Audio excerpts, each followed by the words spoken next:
We're traveling with my boyfriend, 29M, his brother and his partner. We went on a cruise and got extremely drunk. I have a good tolerance generally, but yesterday for the first time I blacked out. I don't remember how I got to my cabin and I woke up naked. Didn't think too much about it because I had to rush and leave the boat that had arrived at our destination. My boyfriend was sleeping in the twin bed next to me. We start driving down and at lunch we have a moment alone and he tells me he fucked me while I was unconscious. He came in me and didn't clean up afterwards. He starts laughing as if it was a really funny joke and I nervously giggle not knowing how to react. He says to me, "You like it, right?" At this point I'm realizing I feel disgusted and dirty. I had realized I was wet during the day and didn't understand why. When he sees that my reaction isn't positive he gets mad. He expects me to find it funny. When I ask for space he gets annoyed. For the rest of the day I'm holding back tears and he started to realize he fucked up. I'm still so hungover and the group situation means I'm putting up an act as if everything's okay. I don't know what to do. I feel stuck. I lost my credit card yesterday too. He has had sex with me before while I was sleeping. I have consented to this and also I can stop him if I want to if it happens. But this feels so different. I couldn't say no and I hate the fact that he came inside of me and didn't clean up. I feel like so disrespected, mostly too because of how he expects me to find it funny. The time difference with my home country means I can't talk to anybody. I'm at a loss on how to process this. Any advice is welcome. Thank you for reading. Edit, I just want to clear some things up. 1. I have an IUD so I'm not worried about that aspect. 2. When he initiates while I'm sleeping I always woke up and either continue or ask him to stop. 3. Besides being blacked out I was told I was found sleeping on the floor. They could not wake me up despite trying to. 4. My credit card appeared. It was in his jean pocket. I genuinely don't think he was hiding it from me, he simply forgot. I usually give him my valuables when we go out because he has better pockets.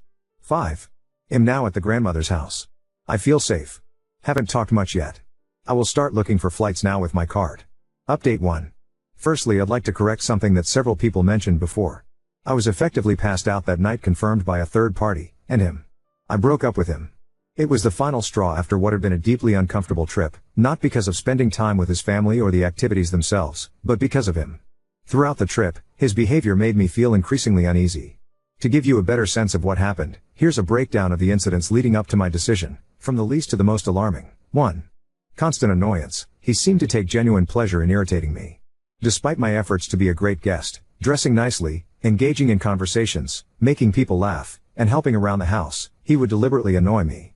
For example, while I was talking about artists I admire, he kept interrupting me on purpose, throwing out wrong names just to get a reaction. I was sharing something meaningful, and he chose to mock it. Another time, during a crowded lunch, I was visibly anxious trying to seat his whole family. I told him I was feeling nervous, and he laughed, asking, "What, are you autistic?" 2. Drawing dicks on me. At a hotel with another couple, I was lying on the couch with my legs on him. He started drawing dicks on my calves with a ballpoint pen, despite me repeatedly asking him to stop. I felt humiliated in front of his friends, whom I had just met 2 days earlier. When I finally got up and left early, he seemed baffled that I was mad but later offered a half-hearted apology. 3. Flashing me in public. One night, after drinking with his brother, 27M, and his brother's girlfriend, 21F, he asked me to take a picture of him and his brother. When I aimed the camera, I realized he had pulled out his penis. Thankfully, the girlfriend didn't notice, but I was shocked and immediately distanced myself for the rest of the night. He just laughed it off with his brother, not taking me seriously, again. 4. Unconsented sex. The most disturbing incident happened when I passed out from drinking. The next day, during a road trip to his grandmother's house, he told me what had happened. His brother's girlfriend confirmed to me that she had tried to wake me up, shaking and yelling at me, but I was completely unresponsive. Despite knowing this, he decided to undress me and have sex with me while I was passed out. Instead of caring for me, changing my clothes, making sure I was safe, hydrated, and not at risk of choking, he violated my trust. He knows how meticulous I am about cleaning up after sex, and yet, in my most vulnerable state, he did the opposite of taking care of me. After he told me, I was catatonic for the rest of the drive. I felt trapped, with 8 hours more to go alone in that car. That night, I confronted him not only about the unconsented sex but about all the unresolved issues in our relationship, including him texting prostitutes, supposedly for a potential client. I had the brilliant idea of recording the conversation. This will serve as a constant reminder of how he isn't the man I thought him to be. The recording is an hour long. I made a transcript of it and processed it through an AI to get this summary. As stupid as it sounds, I used it to put into words what I couldn't quite express. The following summary doesn't even cover the entirety of all the awful things he said. Keep in mind we were dating for 2 years together and living together for 1. I am still shocked how you think you can know someone and actually have a completely different person. This is the summary of the recording. Feel free to skip it, it is quite long. 1. Sexual boundaries and consent violations. One of the most alarming aspects of the conversation is your revelation that your partner had sex with you while you were passed out drunk. You clearly express that you felt violated and used, as you were in no condition to give consent in that moment. You describe waking up to realize that he had left his semen inside you without cleaning you up, which made you feel disgusted and humiliated. Your quote, "You had sex with me while I was passed out drunk. I couldn't wake up, and you didn't even clean me up after you came inside me. I didn't realize until hours later, and it made me feel so dirty." In response, he offers a weak apology, trying to justify his actions by saying he thought he had your prior consent, but clearly didn't understand that consent must be ongoing and cannot be given when someone is incapacitated. His response, "I thought I had your consent because of what we talked about before, that I could do it when you were sleeping. Now I see you didn't like it, but in my mind, I thought it was okay." This statement shows a lack of understanding of consent and disregard for your autonomy. Even more concerning is that when you first brought it up, he laughed at the situation, showing a lack of empathy and a clear dismissal of the seriousness of the violation. 2.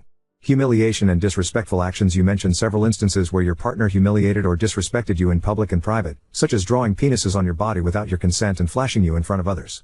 These actions made you feel deeply embarrassed and devalued, especially when they occurred in front of his friends, whom you had just met. Your quote, "You drew penises on my body in front of your friends, and I felt humiliated. I barely knew Hesa people, and you made me feel exposed and embarrassed." Rather than understanding your discomfort, he minimizes the situation, framing it as a harmless joke and dismissing your reaction as an overreaction. His response, "I don't see why you're so upset. Drawing penises on you is just a sign of affection to me, it's not a big deal. I thought we were all friends, and you're being insecure." This response is highly problematic as it shows a lack of respect for your feelings and boundaries. By framing your discomfort as insecurity, he invalidates your experience and shifts the blame onto you. 3.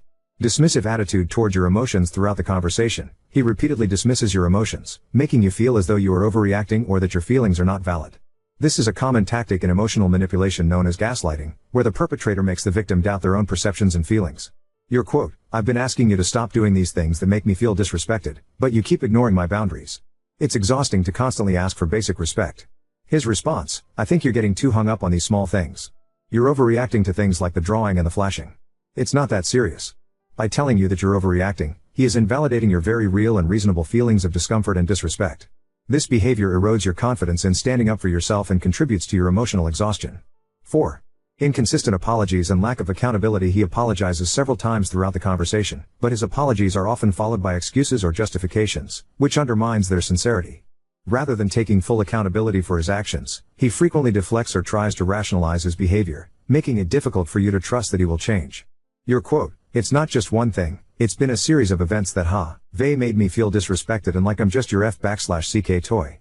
I don't feel like you're my best friend. I can't trust you when you keep crossing my boundaries."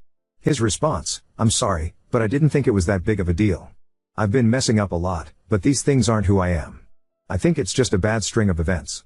We can work it out together." By downplaying the significance of his actions, he is avoiding the responsibility of truly understanding and addressing your feelings.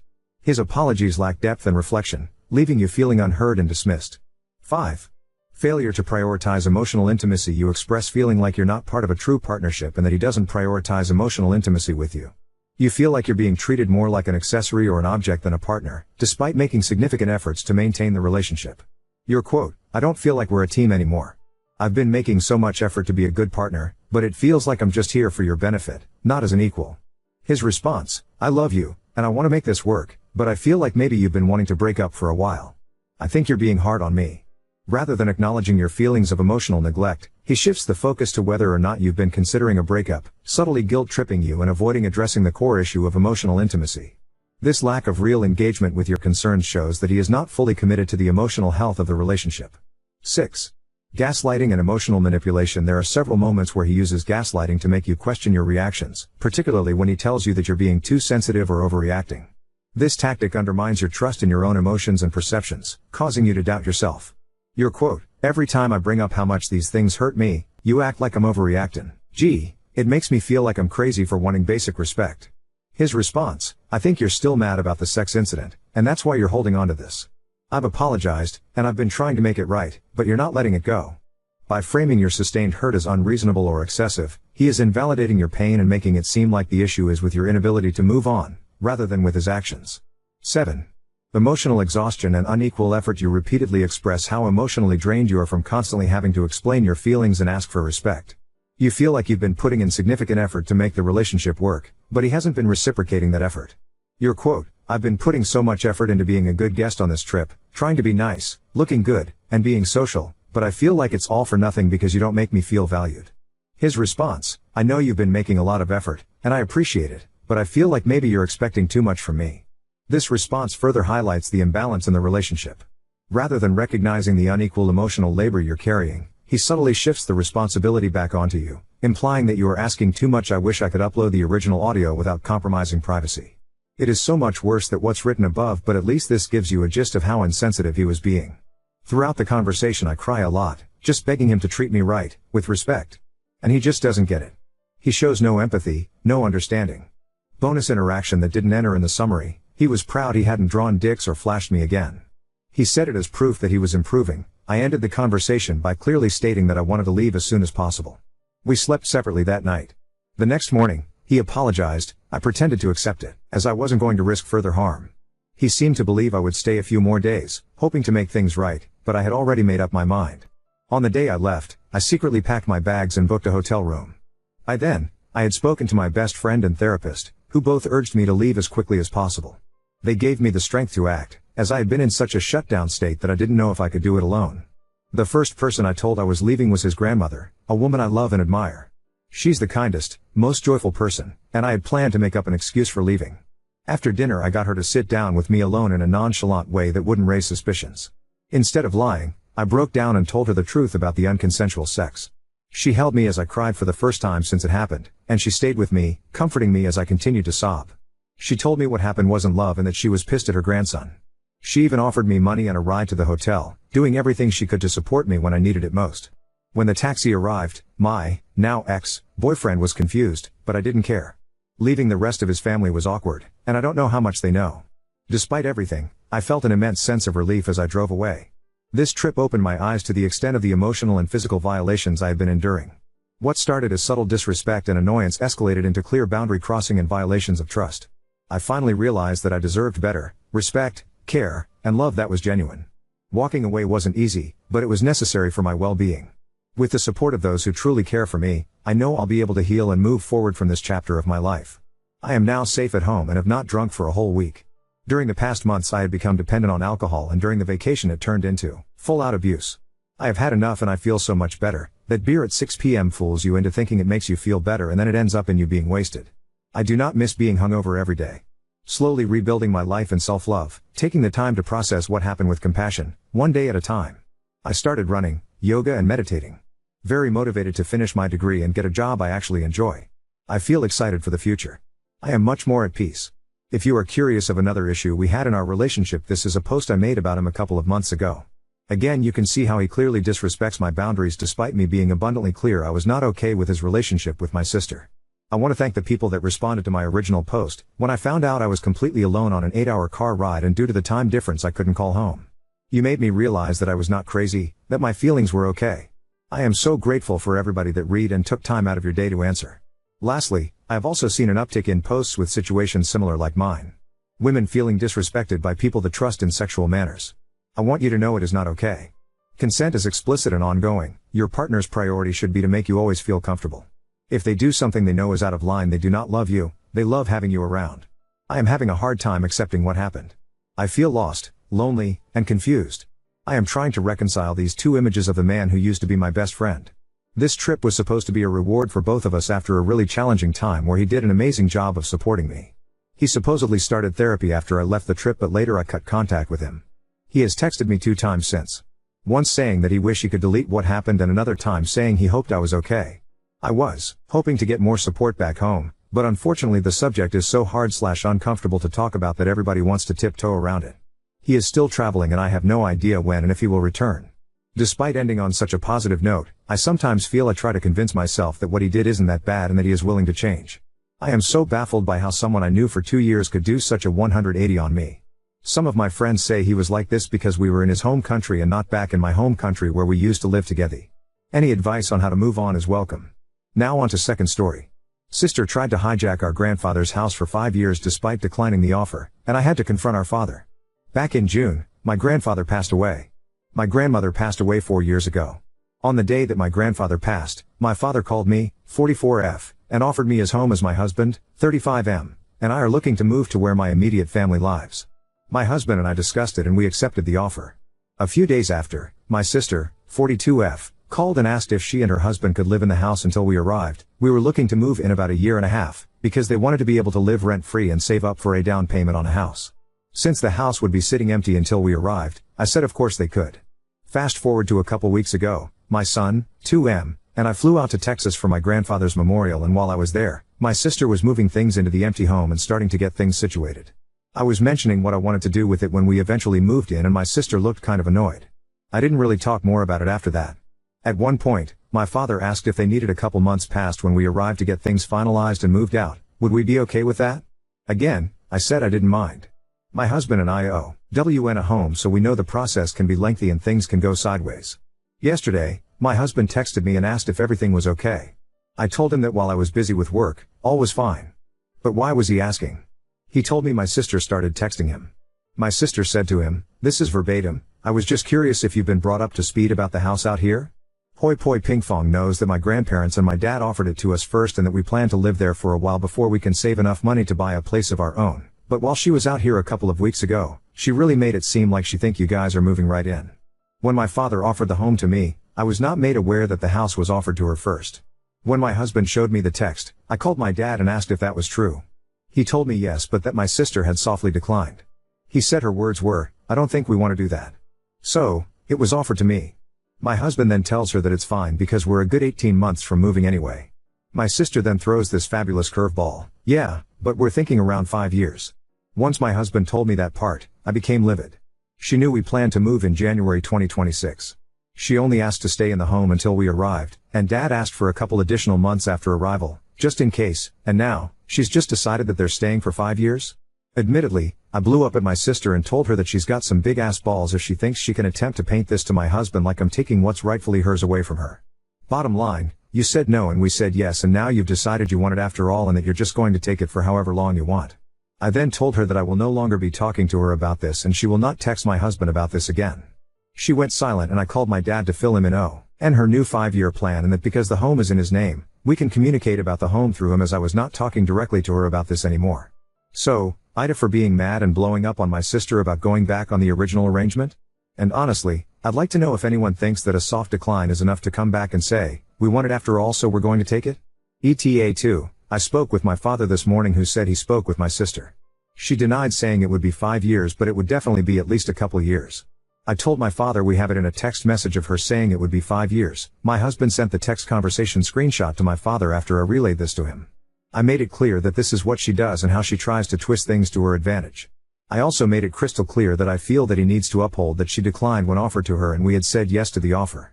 I explained that in reality, if this was happening outside of a family arrangement, there's no way in hell anyone else would ever give her the house. Think rental agreement type of situation. I also made it clear that if he decided to let her do what she wanted instead of honoring the agreement she made with me, then we would never come to Texas for any reason. Dad was unhappy to hear that and didn't want this to tear the family apart. I told him that he needed to hold her accountable for her behavior. He said he understood and would be meeting with my sister and her husband in a week or so to discuss it in detail and may or may not need to call me to be involved in the discussion. So, that's it for right now. I won't have any further updates, I think, until that time. Thank you to everyone for your support and advice.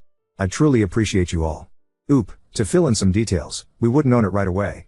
Dad wants to make sure we'll be good at that location because Texas is big, me is rural and jobs aren't always nearby. If we decided to stay in the home, he would gift it to us. Before gifting, we'd be paying him rent and the amount of the property taxes only. I would be brokenhearted if Dad sided with my sister, but I don't believe it would be enough for a no-contact situation because my sister is very manipulative and I'm not there to defend myself against her bullshit. Her, however, I would 100% go no contact with. We'd go to Colorado instead. Smile update 1. The TLDR from my last post is that my grandfather passed, my father offered me his house, we said yes and set a date to move. My sister asked to stay in the house until we arrived, then decided to just tell us she and her husband were going to live there for 5 years because it was offered to her first, and despite saying no originally, she changed her mind. Here's the update. I spoke to my father yesterday afternoon. He decided to compromise and asked us to hold off on moving until January 2027. We had originally planned for January 2026, so my sister could have 2 years rather than just 1 year. While I am not happy with this decision, I'm not so stubborn as to dig my heels in. I'm always open to compromise. However, while my husband is okay with this decision, he won't be solidly behind it because he has asked my father for a written agreement between the three parties, us, my dad, and my sister and her husband. It must be notarized as well. No response from my dad yet about the agreement in writing. We're feeling like he will not agree to that, and that is where we will draw the line in the sand. If he declines this request, then not only will we be going with our plan B, we will be going NC with my dad and sister and her husband. So, that's the update for now. Thank you to everyone who had a lot of support and kindness in my original post. All of it gave me a lot to think about. ETA, you up. Just like y'all thought. Dad said no to the written agreement. He said he's instead going to make some changes to his will that will settle the matter for good. That said, I asked for more info and said he will share with me, my two sisters, and our husbands once the changes are made. Honestly, yes, I think that's exactly what she would do. I plan to stick to my guns on this though. 100% otherwise, they can say goodbye to me, my husband, and our son forever. I'm absolutely done with being screwed over. If I had to put a label of favorite on anyone, I'd say it's my youngest sister, who is not involved in this at all. Lol.